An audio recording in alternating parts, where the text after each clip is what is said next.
Hi everybody, thanks for joining me today and welcome to Anna's Pastry Kitchen.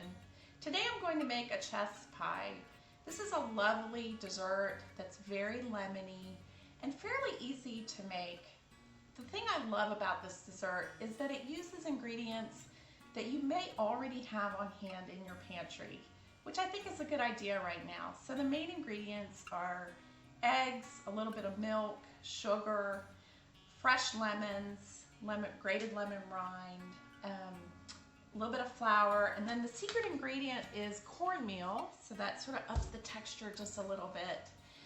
Typically this pie is made in just a regular pie crust, but today I'm going to make it in a sweet crust like we made a few weeks ago for the apple tart. So we're going to up our game a little bit. We'll make it in a sweet pâté brisée crust.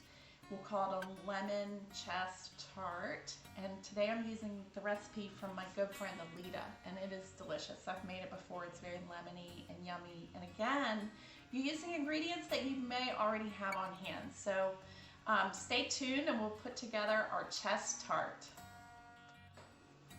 Okay, so the assembly is pretty easy for this chess tart. So the filling has 3 eggs and 2 egg yolks. So I did separate 2 eggs. I'm saving those whites for a project that I'll make later on.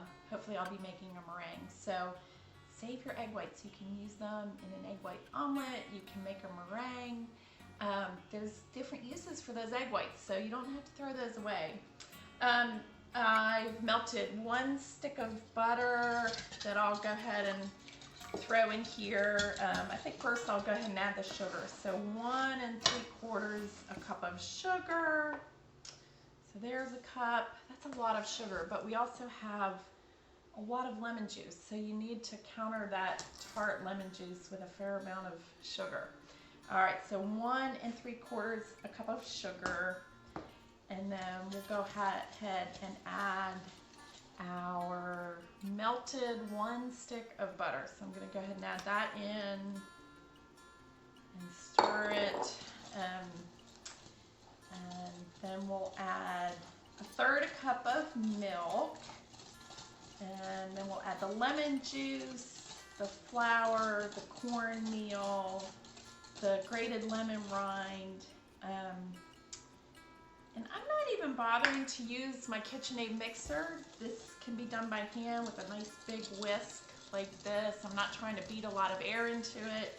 I just want to combine these ingredients. So wanted to show you my, this is so fabulous. This is how I squeeze my fresh lemons and get the lemon juice out. So I got this from Pampered Chef.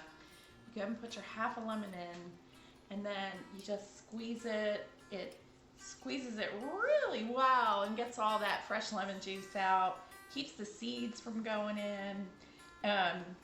So this recipe calls for a 1/4 cup of fresh lemon juice. I had 1 really large lemon that I don't think that's quite a 1/4 cup yet, so I'm going to go ahead and squeeze a little bit more.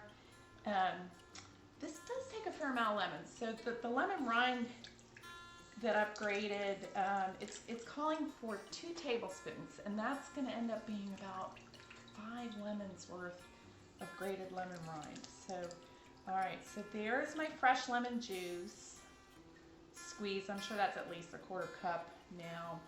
And then I wanted to show you my, I also got this from Pampered Chef. So this is great. You just sort of scrape it on the outside of your lemon, and then you tap your rind onto a plate, and then you can measure it and use it for your dessert. So now I'm going to measure a 1/4 cup of lemon juice into my filling.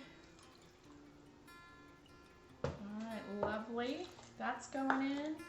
And then I don't have quite 2 tablespoons of lemon rind, but I think that's going to be okay. So I'm going to go ahead and tap that in, scoop up the rest, and add it in. Don't want to waste any of this delicious lemon rind. All right, so I'm going to go ahead and stir that, and then next I'll add the flour and the cornmeal, and we'll pour it in our pastry shell, and we'll bake it in the oven. Okay, so I just pulled our chest tart out of the oven. It looks great. It baked for about 46 minutes at 350. I checked it about midway through and I actually rotated the pan. It looked like it was browning a little more on the back of the tart in the back of the oven.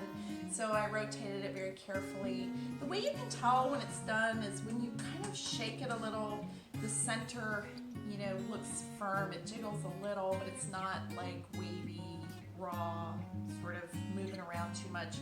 Just a very small little jiggle. And actually you just don't want to overdo it. You want to pull it out of the oven at that point.